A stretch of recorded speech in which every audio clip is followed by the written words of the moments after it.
사이비도 국가 단위로는 쉽지 않은데 중국은 뭐만 하면 다 자기네 것이라고 당당히 우기는 모습을 보입니다. 중국은 세계가 지들 중심으로 돌아간다고 주장하지만 정작 따라붙는 꼬리표는 고작 짭의 나라, 표절국이기도 합니다.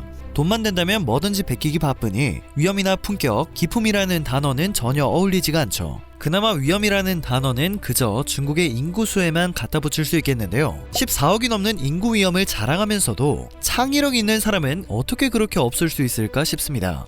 최근 엠넷에서 방영되고 있는 스트릿 우먼 파이터는 첫 방송 이후 지금까지 각종 화제성 지표를 싹쓸이하며 인기를 모으고 있습니다. 출연 댄서들을 향한 팬덤 현상은 그야말로 돌풍에 가깝습니다. 관련 유튜브 영상 조회수 수치만 봐도 화제성을 확인할 수 있고 댄서들의 SNS에는 연일 뜨거운 반응이 쏟아지고 있습니다. K-팝에 관심이 많았던 외국인 팬들도 한국 댄서 열풍에 환호하고 있는데요. 한국에서 히트 좀 쳤다, 좀 잘나간다 하는 건 다 따라하고 보는 중국이 스트릿 우먼 파이터를 타겟으로 삼은 듯 합니다. 최근 중국 OTT 서비스인 요우쿠 측은 신규 예능 프로그램 계획 중 하나로 대단한 댄서라는 제목을 공개했는데요. 제목부터 심상치 않은 짝퉁의 느낌이 엄습했습니다. 설마 했지만 역시나 해당 방송은 여성 댄스 리얼리티 프로그램으로 중국에서 처음 시도되는 포맷이었으며 엠넷의 스트릿 우먼 파이터의 포맷과 너무도 유사했습니다. 스트릿 우먼 파이터발 한국 댄서의 열풍이 한국을 제대로 강타한 상황을 중국이 웬일로 조용히 지켜보나 했는데 이런 생각이 들기 무섭게 바로 표절 논란을 일으키네요. 중국이 중국했다는 말밖에는 떠오르지 않았는데요. 혹시나 요우쿠 측과 엠넷 측의 판권 계약이 논의된 것이 아닐까 했지만 판권 계약 논의도 판권 계약이 완료된 프로그램도 없는 것으로 확인이 되었습니다. 앞서 중국은 지난해 상반기에만 한국 프로그램 19건의 포맷을 도용했습니다. 한국과 정식 계약을 맺고 제작하는 경우보다 무단 도용 횟수가 더 많은 겁니다. 정부 차원의 문제도 심각한데요. 중국 당국이 불법 표절과 도용을 특별한 규제 없이 방치하고 있어 이러한 표절이나 무단 도용이 빈번하게 발생하고 있기 때문입니다. 나 부끄러운 중국의 베끼기는 스마트폰 시장에서도 찾아볼 수 있습니다. 배짱도 좋게 삼성 베끼기를 시전하고 있는 건데요. 중국 스마트폰 업체들이 내놓은 스마트폰의 외관 디자인은 물론이고 심지어는 제품명마저 삼성의 스마트폰과 웨어러블 기기를 연상하게 하는 이름을 붙여 국내 소비자들의 빈축을 사고 있습니다.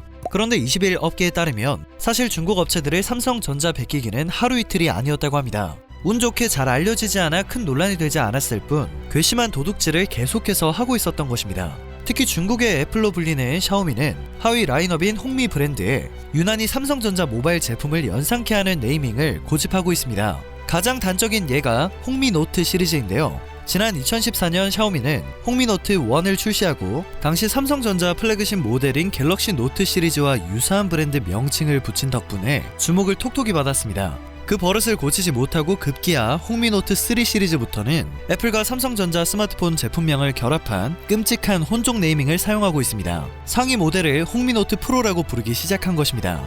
홍미노트 9부터는 프로맥스란 명칭도 사용하고 있습니다. 애플은 자사 플래그십 스마트폰인 아이폰 시리즈의 상위 모델을 프로와 프로맥스로 명명하고 있죠. 심지어 샤오미는 28일 출시되는 시리즈에는 프로 플러스라는 이름의 상위 모델까지 등장시킬 전망입니다. 아시다시피 삼성전자는 자사 플래그십 모델의 상위 모델을 플러스와 울트라 등으로 표현하고 있습니다. 나름 좋아 보이는 건 다 갖다 붙인 것 같은데 베낀 티가 너무 나서 그런지 저도 가지고 싶지 않은 오히려 없어 보이는 이름으로 느껴집니다. 왠지 모르게 방탄소년단 멤버인 지민을 닮고 싶다며 6년 동안 무려 15차례 성형수술을 받았다고 털어놓아 화제가 됐던 영국의 인플루언서 올리 런던이 떠오릅니다. 그는 스스로 한국인 정체성을 가지고 있다고 말하며 자신의 성 정체성을 표현하는 도구로 태극기를 훼손하기까지 해 영국과 한국 모두에서 역풍을 맞기도 했는데요. 그가 SNS에 밝힌 자신의 한국 이름은 무려 박지민 휴닝카이 태용입니다. 방탄소년단의 지민과 투모로우 바이 투게더의 휴닝카이, NCT의 태용의 이름을 따온 것으로 보입니다. 한국에선 저런 이름 안 쓰죠. 홍미노트 프로 플러스와 박지민 휴닝카이 태용이라니 어이가 없지만 둘이 참 비슷해 보입니다. 샤오미의 만행은 여기서 끝이 아닙니다. 샤오미는 홍미 브랜드의 무선 이어폰 이름을 삼성전자의 갤럭시 버즈를 연상케 하는 홍미 버즈로 지었습니다. 홍미 버즈라는 이름에서부터 짝퉁의 냄새가 풍겨오는데요. 삼성전자 베끼기는 샤오미만의 문제가 아니며 중국 스마트폰 시장 1, 2위를 다투는 비보와 오포도 불과 몇 년 전부터 삼성전자 갤럭시 스마트폰이 떠오르는 장명법을 채택하고 있습니다. 뺏는 거 말고 할 줄 아는 게 정말 하나도 없습니다. 창의적으로 만든 건 진짜 코로나 하나뿐인 듯 합니다. 심지어 얼마 전에는 오징어 게임 표절이 논란이 되었습니다. 세계적인 관심과 인기를 얻고 있어 누가 봐도 한국의 컨텐츠를 표절했다는 평가가 나올 것이 뻔한데도 역시 표절국답게 창피함을 모르는 듯 했습니다.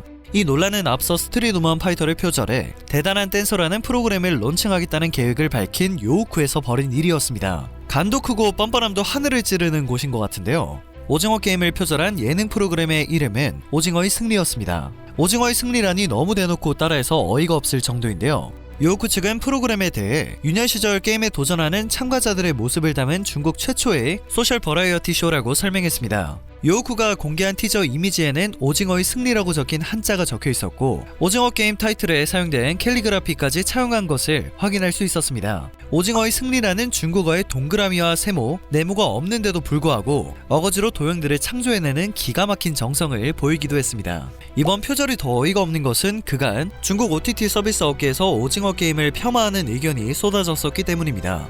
홍콩 사우스차이나 모닝포스트에 따르면 OTT 서비스 아이치의 한 관계자는 중국 TMT 포스트와의 인터뷰에서 오징어 게임은 중국에서 리메이크되는 일이 절대 없을 것이라고 강하게 말했습니다. 한국에서 만들어진 인간 본성의 어두운 면을 특별히 부각하는 이런 종류의 어두운 주제의 저급한 작품은 결코 중국에서 만들어지지 않을 것이라는 거였죠.